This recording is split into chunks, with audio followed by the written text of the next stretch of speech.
KS Lakshmanarao peoples ఛానల్కు స్వాగతం. ఆంధ్రప్రదేశ్లో ఉద్యోగాలకు సంబంధించి లక్షలాది మంది నిరుద్యోగులు ఉద్యోగ నోటిఫికేషన్ల కోసం ఎదురు చూస్తున్న సంగతి మనందరికీ తెలుసు. ప్రస్తుతం ఆగస్టు 5వ తేదీ నుంచి టెట్ పరీక్ష జరుగుతుంది, టీచర్ ఎలిజిబిలిటీ టెస్ట్. అనేక మంది నిరుద్యోగులు ఆ పరీక్ష రాస్తున్నారు. అంటే డిఎస్సి కోసం వాళ్ళు ఈ పరీక్ష రాస్తున్నారు. డిఎస్సి నోటిఫికేషన్ రావడానికి అవకాశం. అలాగే జాబ్ క్యాలెండర్ ప్రకారం ప్రకటించిన జాబ్ క్యాలెండర్ ప్రకారం గ్రూప్ 1, గ్రూప్ 2 మొదలైన నోటిఫికేషన్లు రావడానికి అవకాశం. వీటికి లక్షలాది మంది నిరుద్యోగులు ఎదురు చూస్తున్నారు. అయితే ఈ వీడియో ద్వారా మనం కోరుతుంది ఏంటంటే, ఈ నిరుద్యోగుల్లో చాలామంది వయో పరిమితి వాళ్ళు దాటిపోయారు. అందువల్ల వయో పరిమితిని పెంచాలి అని అనేక మంది నిరుద్యోగులు కోరుతూ ఉన్నారు. కారణం ఏంటంటే, వరుసగా నోటిఫికేషన్లు ప్రతి ఏడు వరుసగా రావటం లేదు. ఉదాహరణ గ్రూప్ 2 నోటిఫికేషన్ 3 ఏళ్లకి 4 ఏళ్లకి ఒకసారి ఆ నోటిఫికేషన్లు వస్తున్నాయి.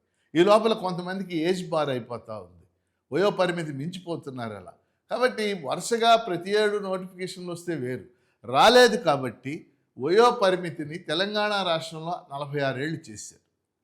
ప్రస్తుతం మన రాష్ట్రంలో డిఎస్సి పరీక్షకు సంబంధించి వయో పరిమితి 44 ఏళ్ళ వరకు రాసుకోవచ్చు. దాన్ని 47 ఏళ్ళు చేయాలని చెప్పేసి మేము అందరం కూడా కోరుతున్నాం. అట్లానే గ్రూప్ 1, గ్రూప్ 2 మొదలైనటువంటి పరీక్షలకి ప్రస్తుతం 42 ఏళ్ల వయో పరిమితి ఉంది. 42 ఏళ్ళని 47 ఏళ్ళు చేయాలని మొత్తం మీద డిఎస్సికి కానీ గ్రూప్ 1కి కానీ గ్రూప్ 2 కానీ ఈ పరీక్షలన్నిటికీ వయో పరిమితి 47 ఏళ్ళకు పెంచాలని చెప్పేసి అనేక మంది నాకు ఫోనులు చేస్తూ ఉన్నారు, మాట్లాడుతూ ఉన్నారు, ఆవేదన పడుతున్నారు, ఆందోళన పడుతున్నారు. ఎందుకంటే ఒక అవకాశం వాళ్ళకి ఇవ్వటం మంచిది. ఎందుకంటే వయో పరిమితి పెంచినట్లయితే దానివల్ల ఖర్చు అయ్యేది కూడా ఏమీ లేదు, నష్టపోయేది కూడా ఏమీ లేదు. వాళ్ళ దగ్గర కనుక ప్రతిభ ఉంటే ఎంపిక అవుతారు, లేకపోతే లేదు, నష్టపోయేది ఏమీ లేదు.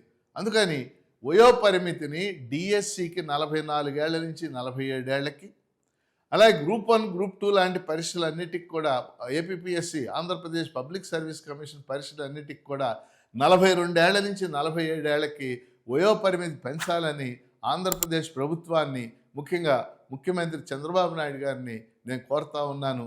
నిరుద్యోగుల తరఫున మరి నిరుద్యోగ సంఘాలు కానీ యువజన సంఘాలు డివైఎఫ్ఐ, ఏఐవైఎఫ్ లాంటి యువజన సంఘాలు కూడా పూనుకోవాలి. మనం నిరుద్యోగుల తరఫున డిమాండ్ చేయాలని చెప్పేసి నేను కోరుతా ఉన్నాను. KS Lakshmanarao people's channel subscribe చేయండి, మీరందరూ కూడా సహకరించండి.